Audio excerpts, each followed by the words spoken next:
ዛሬውኑ ተረክበው ስራ የሚጀምሩበት 100% የተጠናቀቁ የንግድ ሱቆችና ዘመናዊ መኖሪያዎች በመሆን ሪል ስቴት ጎልደን ቪሌጅ ሳይት ላይ ቀርበዋል። የንግድ ሱቆች ከ20 ካሬ ጀምሮ፣ መኖሪያ ቤቶች ባለ 1፣ ባለ 2 እና ባለ 3 መኝታ ቤቶች ከ80 እስከ 194 ካሬ ድረስ ከመሆን ሪል ስቴት። በተጨማሪም ለውድ ደንበኞቻችን በ10 ዓመት እየኖሩ የሚከፍሉት 50% ከወለድ ነጻ የባንክ ብድር ማመቻቸታችንን ስንገልጽ በታላቅ ደስታ ነው። እንዲሁም 8% ቅድሚያ ክፍያ ለሚከፍሉ ደንበኞች በካሬ 73900 ብር ብቻ፣ ሙሉ ክፍያ ለሚከፍሉ ደግሞ በካሬ 51730 ብር በልዩ ቅናሽ ቤቶችን አቅርበናል። የማጠቃለያ ሽያጭ ላይ ነን። አሁኑን ይደውሉ፣ ነገውኑ ቢዝነስዎን ይጀምሩ። በ0988 887676 ወይንም በ0988 887999 ሃሎ ይበሉን። መሆን ሪል ስቴት በሰላማዊ መንደር በምቾት ይኑሩ ይሎታል። ጤና ይስጥልን አድማጮች፣ ይህ አዋዜ ልዩ ላልሰማችሁ ነው። ከመረጃዎቹ ጋር አብርሃም መኳንንት ነኝ።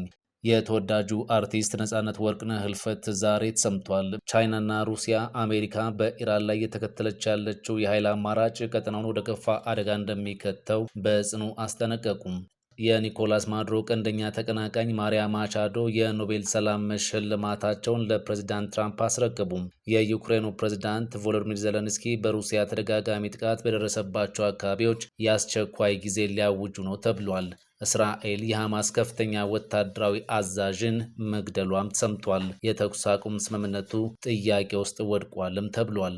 የተባበሩት አረብ ኤምሬትስ ከሶማሊያ ጋር በተፈጠረው ውጥረት ሳቢያ ሞቃዲሾን ለቃ መውጣት ጀምራለችም ተብሏል። ሁሉንም ጉዳዮች በዝርዝር እናስደምጣችኋለን። አብራችሁን ቆዩ። በኢቢኤስ ቴሌቪዥን በሚተላለፈው የቤተሰብ ጨዋታ ፕሮግራምና በተለያዩ የፊልም ስራዎቹ በህዝብ ዘንድ እጅግ የተወደደው አርቲስት ነጻነት ወርቅነህ ባጋጠመው ድንገተኛ ህመም ምክንያት ዛሬ ረፋድ ላይ ከዚህ ዓለም በሞት እንደተለየ ተሰምቷል። ነጻነት በስነ ምግባሩ በፈገግታውና በሙያ ፍቅሩ የሚታወቅ ታላቅ ባለሙያ ነበር። አርቲስት ነጻነት ወርቅነህ ባለትዳርና የ3 ልጆች አባትም ነበር። የኢቢኤስ ቴሌቪዥን ማኔጅመንትና ሰራተኞች በደረሰው ህልፈት የተሰማቸውን ጥልቅ ሐዘን ገልጸው ለቤተሰቦቹ፣ ለሙያ ባልደረቦቹና ለአድናቂዎቹ መጽናናትን ተመኝተዋል። የቀብር ስነ ስርዓቱን በሚመለከትም በሚቀጥሉት ሰዓታት ይፋ እንደሚሆንም ታውቋል። ቻይናና ሩሲያ አሜሪካ በኢራን ላይ የተከተለች ያለችው የኃይል አማራጭ ቀጠናውን ወደ ከፋ አደጋ እንደሚከተው በጽኑ አስጠንቅቋል። በመካከለኛው ምስራቅ እየታየ ያለው ወታደራዊ እንቅስቃሴና የአሜሪካ የኃይል እርምጃ ዛቻ ቀጠናውን ወደ ከፋ ግጭት ሊከተው እንደሚችል ቻይናና ሩሲያ በጋራ አስጠንቅቋል። በተባበሩት መንግስታት ድርጅት የቻይና ምክትል ቋሚ ተወካይ ባስተላለፉት መልእክት በመካከለኛው ምስራቅ ሰማይ ላይ የጦርነት ደመና እያንዣበበ መሆኑን በመግለጽ ዓለም አቀፉ ማህበረሰብም እንዲጠነቀቅ አሳስቧል። በኢራን ላይ የሚሰነዘር ማንኛውም ወታደራዊ ጥቃት ቀጠናውን ወደማይወጣበት ቀውስ ውስጥ እንደሚከተውም ቤጂንግ ታምናለች። ቻይና ወታደራዊ አማራጮችን እንደማትቀበልና ዋሽንግተን በኃይል ጫና የመፍጠር አካሄዷን እንድታለዝበውም ጠይቃለች። ኃይል መጠቀም ለችግሮች መፍትሄ እንደማይሆንና ሁሉም አካላት ውጥረቱን ከማባባስ እንዲቆጠቡም ቻይና ጥሪ አሰምታለች፣ ጥሪ አቅርባለች። ሩሲያ በበኩሏ የአሜሪካን አካሄድ በጽኑ ወቅሳለች።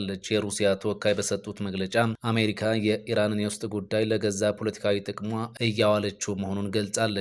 ዋሽንግተን በቴህራን ላይ የምታሳየው ግልጽ የጥቃት ዛቻ ለሰላም ፋይዳ እንደሌለውም ይፋ አድርጋለች። የጸጥታው ምክር ቤት አባል የሆኑት ቻይናና ሩሲያ አሜሪካ በኢራን ላይ የምታሳየው የኃይል እርምጃ ፍላጎት ዓለም አቀፍ ሰላምን አደጋ ላይ የሚጥል መሆኑን በመግለጽ በጋራ ተቃውሟቸውን አሰምቷል።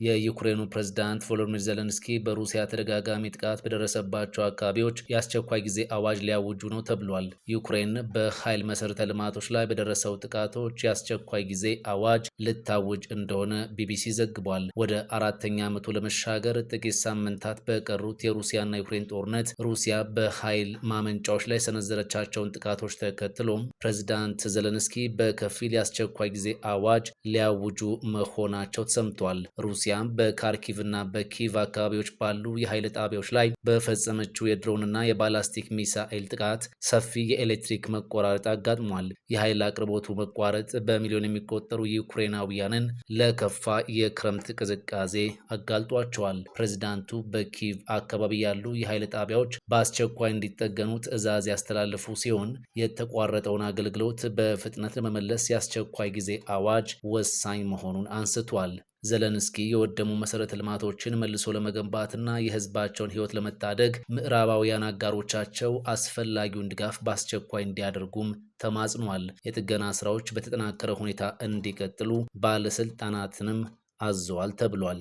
የኒኮላስ ማዱሮ ቀንደኛ ተቀናቃኝ ማሪያ ማቻዶ የኖቤል ሰላም ሽልማታቸውን ለፕሬዝዳንት ትራምፕ አስረከቡም። የቬኔዙዌላዋ ታዋቂ የዲሞክራሲ ታጋይ ማሪያ ኮሪና ማቻዶ በኖቤል ሽልማት ታሪክ ያልተለመደ እርምጃ በመውሰድ ያሸነፉትን የኖቤል ሰላም ሽልማት ለፕሬዝዳንት ትራምፕ መስጠታቸውን ይፋ አድርጓል። ማቻዶ ሽልማቱን ለትራምፕ ለመስጠት የወሰኑበትን ምክንያት ሲገልጹም ትራምፕ ለቬኔዙዌላ ነጻነትና ካራካስን ከአምባገነን አገዛዝ ለማላቀቅ ላደረጉት ጥረት የተለየ ዋጋ ከፍሏል ብለዋል።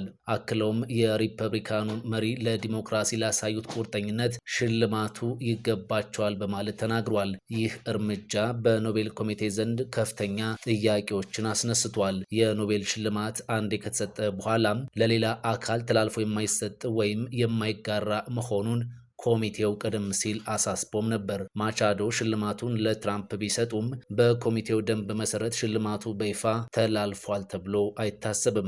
ትራምፕ ቀደም ሲል የቬኔዙዌላ ነዳጅ ወደ አሜሪካ ለማጓጓዝ ካላቸው ፍላጎት አንጻር የወሰዱት እርምጃ ለጥቅም እንጂ ለነጻነት አይደለም የሚሉ ወቀሳዎችም ቀርቦባቸዋል። ነገር ግን ፕሬዚዳንት ትራምፕ እስካሁን ድረስ በገዛ የማህበራዊ ሚዲያ ገጻቸው ላይ ስለ ጉዳዩ የሰጡት አስተያየት አልተሰማም። እስራኤል የሐማስ ከፍተኛ ወታደራዊ አዛዥን ገደለች።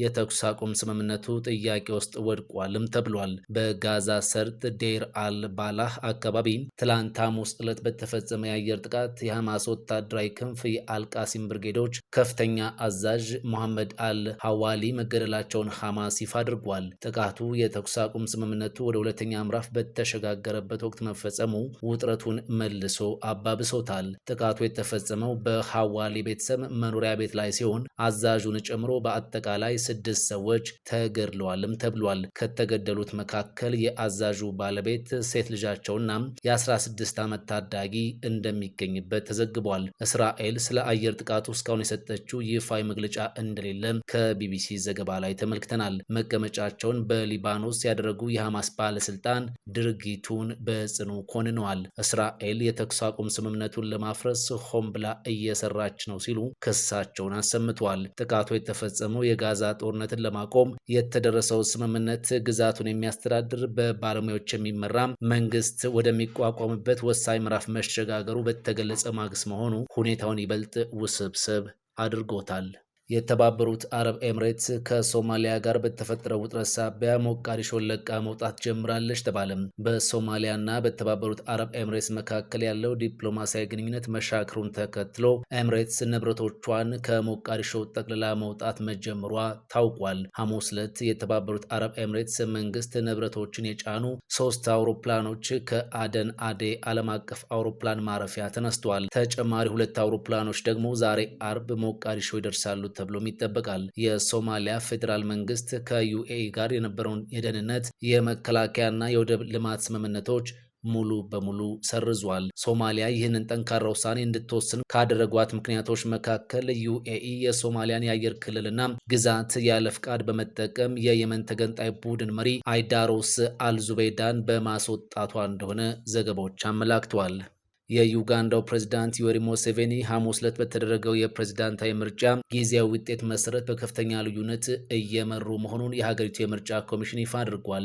ዛሬ ጠዋት ይፋ በተደረገው ጊዜያዊ ውጤት መሰረት ሙሴቬኒ 76 በመቶ ድምፅ በማግኘት መሪነቱን ይዘዋል። ይህ የምርጫ ውጤት የተሰበሰበው ከ45 በመቶ የሀገሪቱ የምርጫ ጣቢያዎች ነው ተብሏል። እንደ ኤጀንሲው ጊዜያዊ የምርጫ ውጤት ከሆነ የተቋሚ መሪ ቦቢ ዋይን 20 በመቶ ገደማ የመራጮች ድምፅን ማግኘት ችሏል። ዩጋንዳውያን ከተደጋጋሚ ተቃውሞና አመጽ በኋላ ትላንት ሐሙስ በተካሄደው ውጥረት የበዛበት ብሔራዊ ምርጫ በቀጣይ ሀገሪቱን ለሚያስተዳድራት ተወዳዳሪ ድምጻቸውን ሰጥተዋል። የ81 ዓመቱ ፕሬዝዳንት ዮዌሪ ሙሴቬኒ የተወዳደሩት የሀገሪቱን መሪነት መንበር ለ7ኛ ጊዜ ለማሸነፍ ነው። የቀድሞው ድምፃዊ የ43 ዓመቱ ፖለቲከኛ ቦቢ ዋይን በምርጫው ወቅት ከፍተኛ ማጭበርበር እንደተፈጸመ ተናግሯል። ምርጫው የተካሄደው በመላው ሀገሪቱ ኢንተርኔት ከተቋረጠ በኋላ ነው። ቦቢ ዋይን ተፈጸመ ስላለው የምርጫ ማጭበርበር ምንም አይነት ማስረጃ ያላቀረበ ሲሆን የምርጫ ኮሚሽንም ምንም አይነት ምላሽ አልሰጠም።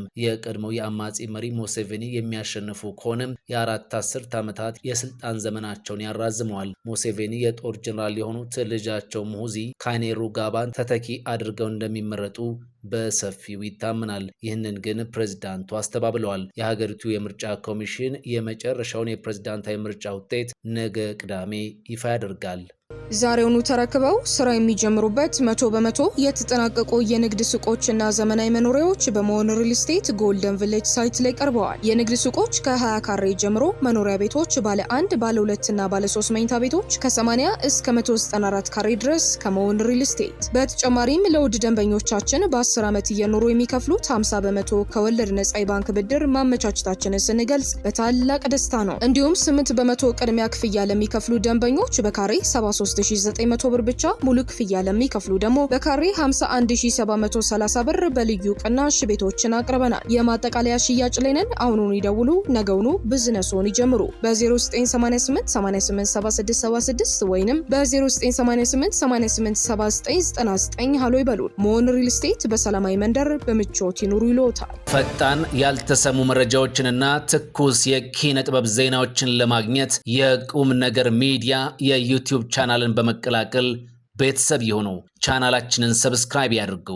በቲክቶክም አለን። ቁም ነገር ሚዲያ ኦፊሻል ብለው ይከተሉን።